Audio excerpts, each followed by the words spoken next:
Merhaba alternatifçiler, ben Hüseyin Kafadengi. Alternatif yenilenebilir enerji kaynaklarıyla ilgili pratik bilgilerin olduğu kanala hoş geldiniz. Bu videoda bir ev için güneş paneli fiyatı, yani solar sistem maliyeti kaç liradır? Ekonomik bir evde kullanılan solar sistem malzemeleri nelerdir? Güneş panelleri kurulumu ve bağlantıları nasıl yapılır? Solar sistemi kurarken dikkat edilmesi gerekenler nelerdir? Ekonomik solar sistem paketi kurulumu nasıl yapılır? Uygulamalı olarak göstereceğim. Amacımız doğal kaynakların gelecek nesillere temiz ve kullanılabilir kalmasının farkındalığını oluşturmak.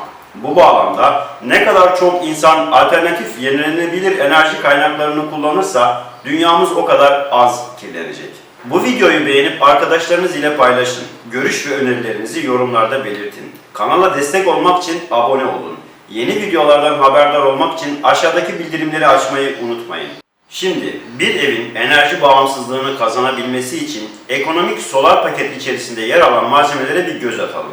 Evet alternatifçiler, şimdi size bu sistemde kullandığımız malzemeleri tanıtmak istiyorum. 2 adet 315 watt monokristal güneş paneli, 2 adet 100 amper jel akü. Bu sistemde kullanılan yine akülerin kutup başı vidaları, 16 milim akü kablosu ve aynı zamanda invertör kablosu, 1 adet 30 amper solar şarj kontrol cihazı, 15 metre solar kablo 6 milim, 15-15-30 metre, 1 adet de 2500 watt invertör. Evet, bu sistemde kullanılan malzemeler bunlar. Bu sistem aynı anda buzdolabı, televizyon, vantilatör, modem, aydınlatmalarınızı çalıştırabilir. Ancak unutmayın, enerji güneşten bedava diye enerjinizi hor kullanmayın. Elektriğinizi ne kadar tasarruflu kullanırsanız sisteminizin ömrü o kadar uzun olur. Bu ürünü kredi kartıyla bunadeer.com mağaza/güneş paneli adresinden satın alabilirsiniz. Daha fazla bilgi için aşağıdaki WhatsApp numarasından bana ulaşabilirsiniz. Şimdi sizlere bu sistemin nasıl bağlanıp tekrar nasıl söküldüğüyle ilgili arkadaşımız size gösterecek. Hadi başlayalım. Videoyu geçmeden dikkatlice izlemeye devam edin. İlk önce invertörün bağlantısını yapıyoruz. Önce invertörün kapalı olduğundan emin olun. Tamam, invertörümüz kapalı. Şimdi bağlantısını yapacağız. Kırmızı renkli kabloyu invertörün arkasındaki kırmızı girişli artı yuvaya giriyoruz. Herhangi bir kaçak olmaması için iyice sık olduğundan emin olun. Şimdi de siyah renkli kabloyu invertörün arkasındaki siyah renkli eksi girişe bağlantısını yapıyoruz.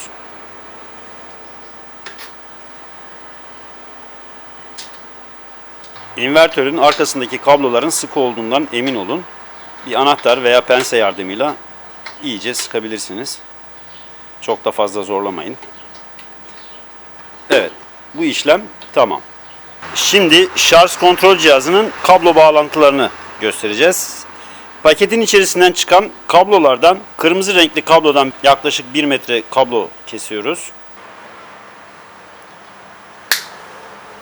Evet, 1 metrede siyah renkli kablodan kesiyoruz.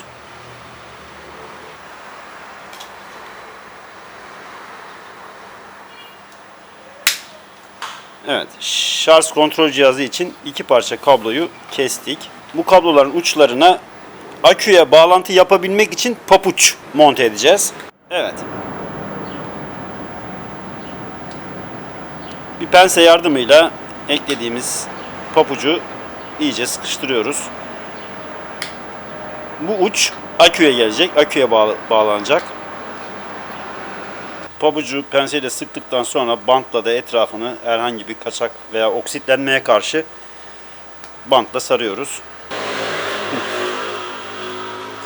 Bu şekilde bir pabuç oluşturuyoruz kabloya.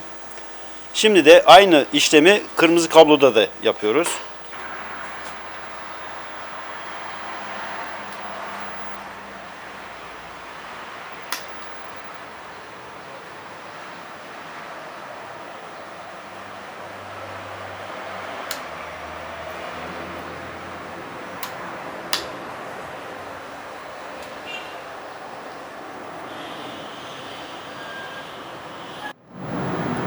Evet, kırmızı renkli kablonun da ucuna bir pabuç bağlıyoruz bu şekilde. Şarj kontrol cihazı için uçlarına papuç bağladığımız kabloları şimdi şarj kontrol cihazına monte ediyoruz. Bunun için kabloların diğer uçlarını da sıyırıyoruz.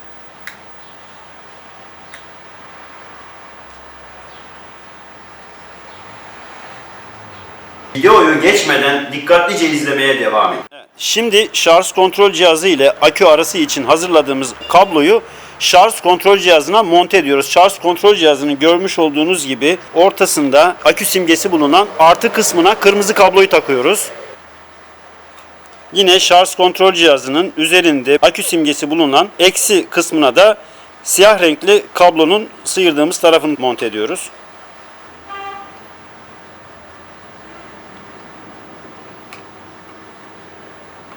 Gördüğünüz gibi kırmızı ve siyah kabloyu şarj kontrol cihazının akü simgesi bulunan çıkışlarına monte ettik ve şu anda papuçları aküye bağlantı için hazır. Bir ev için solar sistemde çıkan paketimizin içerisinde bulunan 15 metrelik 6 milim kabloların konnektörlere bağlantılarını göstereceğiz. Kırmızı renkli kablonun konnektöre bağlantısını gösteriyor. Önce kablonun ucunu bir miktar konnektöre girecek şekilde sıyırıyoruz.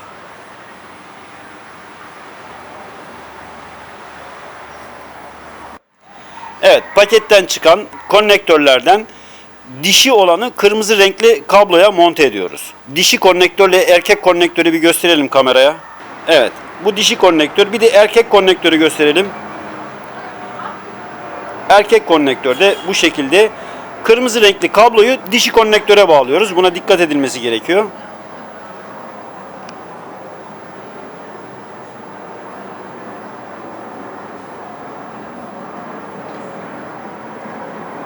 Evet, bu şekilde. Evet.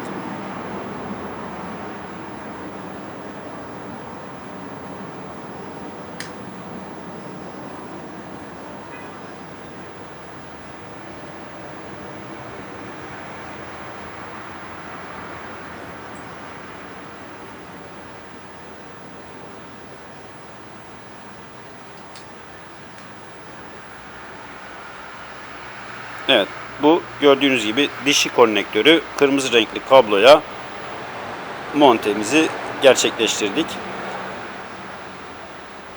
Bağlantısını da sıkı bir şekilde yapıyoruz. Şimdi de evet, bundan sonra erkek konnektörü siyah renkli kabloya monte ediyoruz. Aynı şekilde siyah renkli kablonun ucunu bir miktar sıyırıyoruz.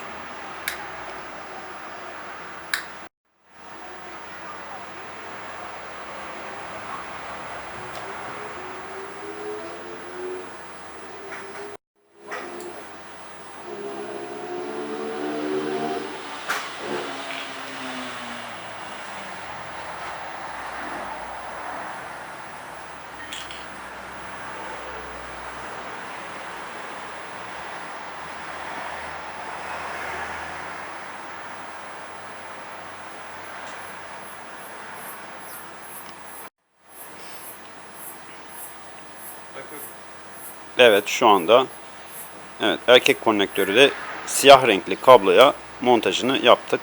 Arkasında sıkıyoruz sıkıca.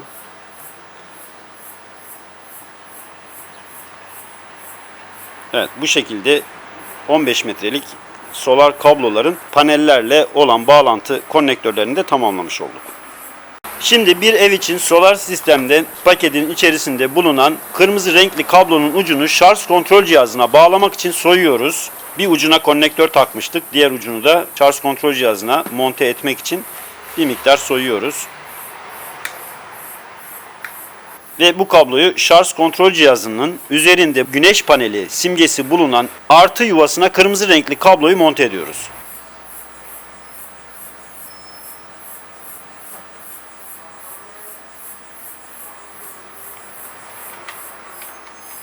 Şimdi de siyah renkli kablonun konnektör bağladığımız diğer ucuna soyup şarj kontrol cihazının eksi girişine monte ediyoruz.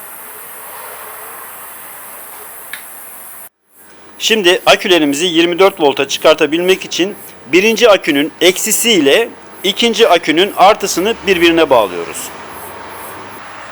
Bunları bir anahtar veya bir pense yardımıyla iyice sıkıştırıyoruz. Videoyu geçmeden dikkatlice izlemeye devam edin. Evet, şimdi invertörü ve şarj kontrol cihazını akülere nasıl monte edeceğimizi göstereceğiz. İnvertörün artı kutbundaki artı kablosunu ikinci akünün artısına bağlıyoruz.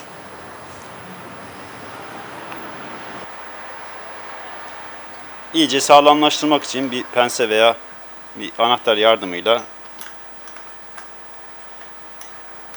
kutup başını sıkıyoruz. Şimdi de invertörün eksi kutbuyla şarj kontrol cihazının eksi kutbunu ikinci akünün eksi kutbuna bağlıyoruz. Böyle bir çıtlama olabilir. Endişelenecek bir şey yok.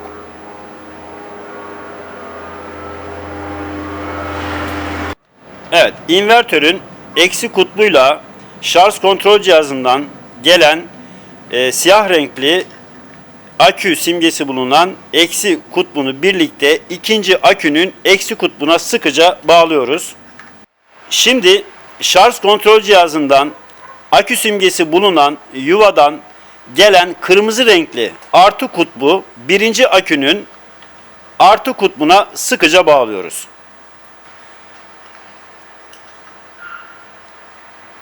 Evet, şu anda gördüğünüz gibi şarj kontrol cihazında akü simgesi yanmaya başladı. Akü ışığı da yanmaya başladı. Şöyle göstereyim. Evet, şu anda akü simgesi yanmaya başladı.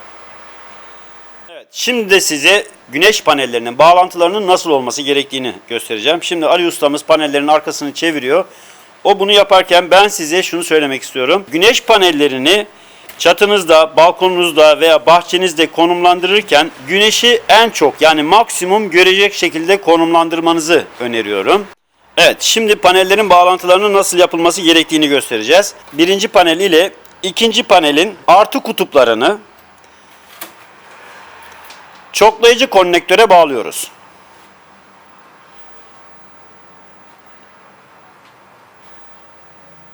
Evet.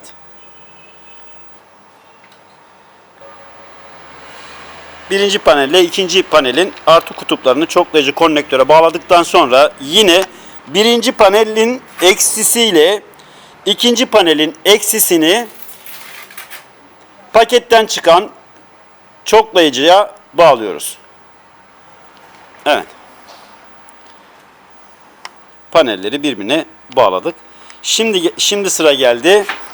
Panellerin çoklayıcılarından şarj kontrol cihazının ucuna bağladığımız konnektörleri çoklayıcılara monte etmeye. Şarj kontrol cihazından gelen kabloların kırmızı renkli kabloyu panellerin çoklayıcı konnektörlerinin artı kutbuna bağlıyoruz. Yine şarj kontrol cihazından gelen siyah renkli konnektörü panellerin eksi kutbuna bağlıyoruz. Güneş panellerini konumlandırırken özellikle dikkat etmeniz gereken güneş panellerinin toprak hattını bağlamanız. Şimdi panellerin ortasında bulunan küçük yuvaları birbirine köprü atıyorsunuz. Toprak işaretleri olan deliklerden tek damar bir kablo yardımıyla bir köprü yapıyorsunuz. Evet, şimdi de toprağa en yakın olan taraftan panelin herhangi birinden toprağı buluşturmak üzere bir parça kablo bağlayıp toprakla temas ettiriyorsunuz. Eğer çok yüksek bir yerdeyse, toprağa çok uzak bir yerdeyse büyük bir fıçının veya kovanın içerisine toprak doldurup mutlaka toprakla bağlantısını yapmayı ihmal etmeniz, buna dikkat etmeniz gerekiyor. Yıldırım düşmelerine, yıldırım çarpmalarına karşı bu bir tedbirdir.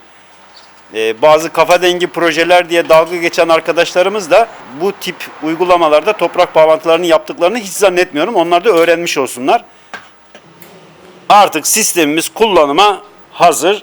Şu anda ışık yetersiz olduğu için panellerin simgesini gösteremiyoruz. Şimdi bu sistem aydınlatmalarınızı, televizyonunuzu ve buzdolabınızı çalıştıracak bir sistem. Biz önce bir matkap ve ispiral çalışmasını gösterelim. Bir matkabı çalıştıralım. Evet. Gördüğünüz gibi matkap çalışıyor. Bir de ispirali takalım. Bir de ispiral çalıştıralım. Evet. Gördüğünüz gibi ispiralimiz de çalışıyor. Gördüğünüz gibi ispiralimiz de çalışıyor. Şimdi buzdolabını dışarıya taşıyamayacağımız için buzdolabı ve televizyonu çalıştıran sistemi uzatma bir kabloyla mutfağa taşıyacağız. Size göstermek için. Evet. İnvertörümüze bağlayalım kabloyu. Şimdi uzatmayı içeride mutfağımıza çekelim, götürelim.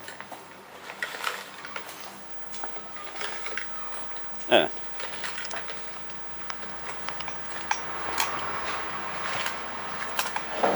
Evet, mutfağımıza geldik. Şurada bir buzdolabımız var, görüyorsunuz. Ali Ustam, onu bir bırakalım. Evet. Şimdi bu buzdolabını şu anda çalışıyor zaten. Başka şebeke elektriğiyle çalışan bir buzdolabı. Biz şimdi bunu sistemimize solar panelle çalıştıracağız. Bir fişini çekelim. Biraz çekelim onu. Dolabı biraz zor olacak ama.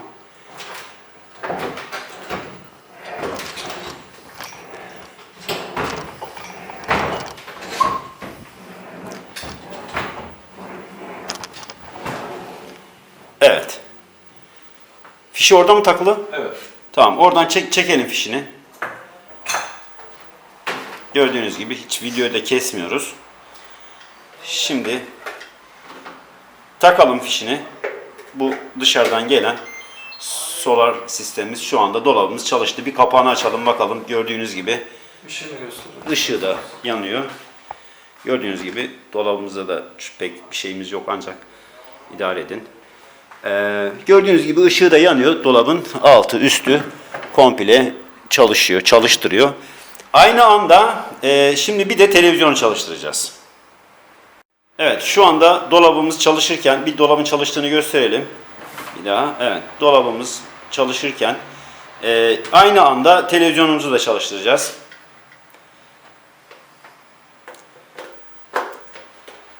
Evet, televizyonumuz da açıldı.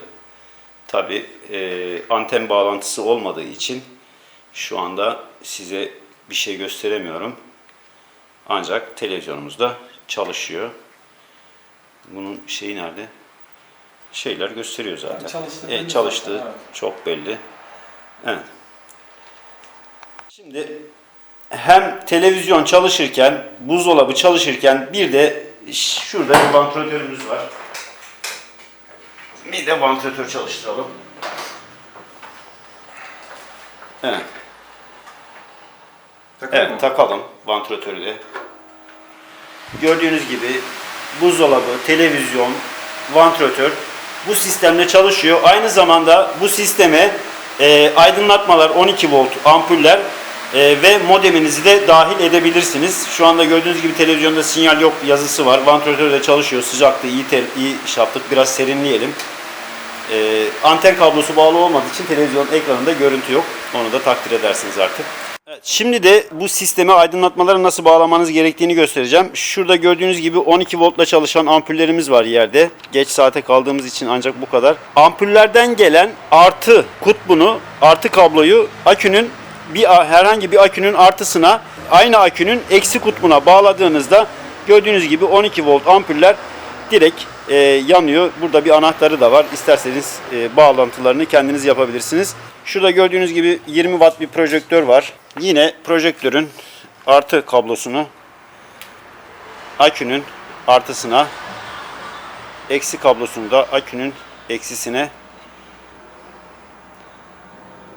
değdirdiğinizde gördüğünüz gibi projektörde yandı. Araya bir anahtar atabilirsiniz. Projektörünüzü istediğiniz yere bağlayabilirsiniz. Unutmayın, aydınlatmalarınızı 12 voltla 12 volt tercih edeceksiniz ve aküden direkt alacaksınız. Evet, bu sistemi sökerken de dikkat etmeniz gerekenler var.